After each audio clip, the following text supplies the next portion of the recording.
M. Night Shyamalan has had the weirdest filmmaking career ever. He went from being praised as a potential all-time great director from these 3 movies early in his career to absolutely face-planting with his next several films, having either disappointed audiences with his latest twist ending or straight up getting mocked by crowds at the theater for how bad his movies were at the time, to going through a random career resurgence with flicks like The Visit and Split to another career low point. Now, I'm not going to hate on M. Night. He's still made some excellent movies in his time as a director. He's also from Philadelphia, my hometown, and I love how he sets most of his films in my city. As a matter of fact, I met M. Night at my internship in 2019. Super nice guy. I have no bad words to say about him as a person. Anyway, despite not being a fan of his last 3 movies, I had a lot of hope for Trap based on the trailer. The concept is great, truly original and unlike anything I've ever seen done before. Plus, you got Josh Hartnett as the star serial killer. And who doesn't love this guy by now? I've been a big fan of his since Pearl Harbor, and feel like people were way too hard on him back in the early 2000s. I'm not at all shocked he was out of big movies for years following the Michael Bay blockbuster because of the hate that film received. But like, it wasn't his fault. Sure, he got a few more chances to prove himself later on. However, it wasn't until after COVID when Josh Hartnett's acting career got resurrected. And hopefully, Trap is the start of us seeing this guy much more in big movies for years to come. You know what? I'm going to kick off this review by saying Hartnett deserves to be in bigger movies going forward.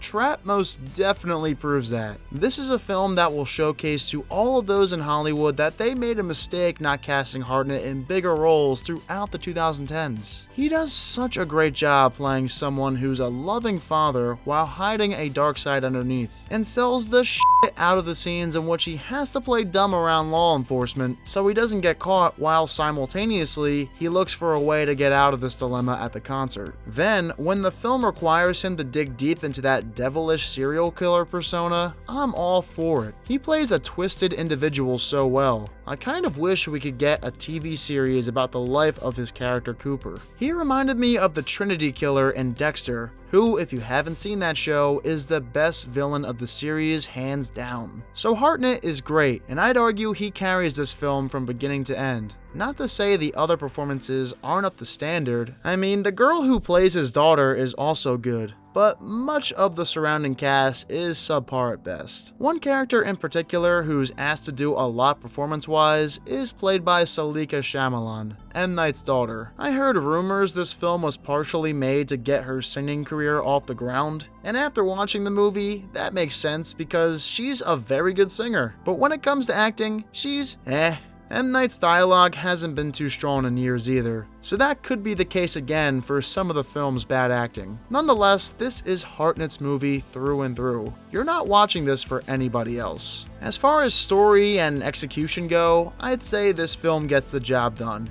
in the first half, whereas partially in the second half. I like everything we saw in the first hour because this is everything we were promised in the trailer. A compact thriller in which a serial killer has to get out of a terrible situation, all while pretending to enjoy a concert with his daughter, who, by the way, has no clue he's a serial killer. All of that was great. I had so much fun and hoped the movie would remain at the concert venue. Unfortunately, the second half of the film and ending aren't as satisfying though, because, well, they don't stick to the concert gimmick. To be honest, I think they wrote themselves into a corner with that. If your movie takes place at a concert, think about it. Usually when attending concerts, you rarely leave your seat. Secondly, Hartnett's character is at the concert with his daughter, and so Hartnett can't really do much of his own thing while there, since he's automatically forced to be with his daughter most of the concert. Therefore, M. Night figured they'd keep the movie going for another hour away from the concert because we don't have enough time for scenes there. And the time we do have there, it jumps back and forth way too much between the actual concert and Josh Hartnett trying to find a way out. If I wrote this movie though, I wouldn't have it take place at a concert. I think a football game would have been better.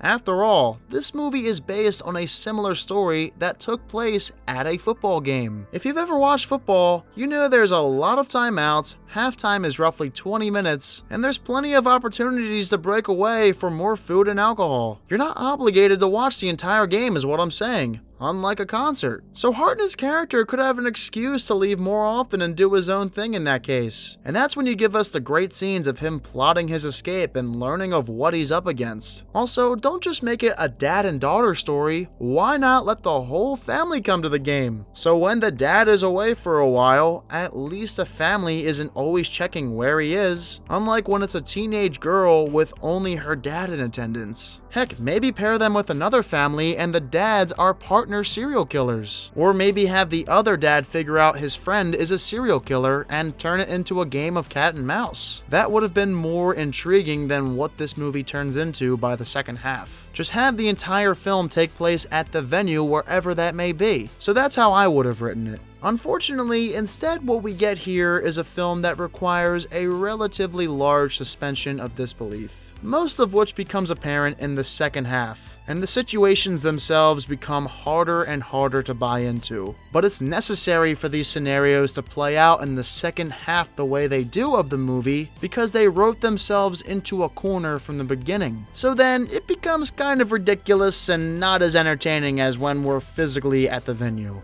Trap isn't terrible, it's M. Night Shyamalan's best movie since Split, I will say that. Obviously not anywhere close to as good as classics like The Sixth Sense or Signs, but I'm just happy we've seen some improvements since Old and Knock at the Cabin. Also very happy for Josh Hartnett. Like I said, he deserves to be cast in bigger roles moving forward. If Trap hasn't sold Hollywood on his star power, I don't know what else he can do to persuade studios. Again, I'm not here to hate on M. Night, but it would have been cool to see this sort of project in the hands of a director who's capable of getting the most out of concepts like these, such as David Fincher, or even a Dan Trachtenberg, considering how great he did with the compact thriller known as 10 Cloverfield Lane. But it is what it is. At the very least, this will help Josh Hartnett in the long run. So those are my thoughts on M. Night Shyamalan's new thriller, Trap. But I'm curious to hear your thoughts. Do you agree or disagree with my opinion? Also, do you think this is M. Night Shyamalan's best movie in years? Let me know in the comments. And of course, as always, thank you all so much for watching this review. If you haven't done so already, make sure you click that subscribe button and give this video a thumbs up.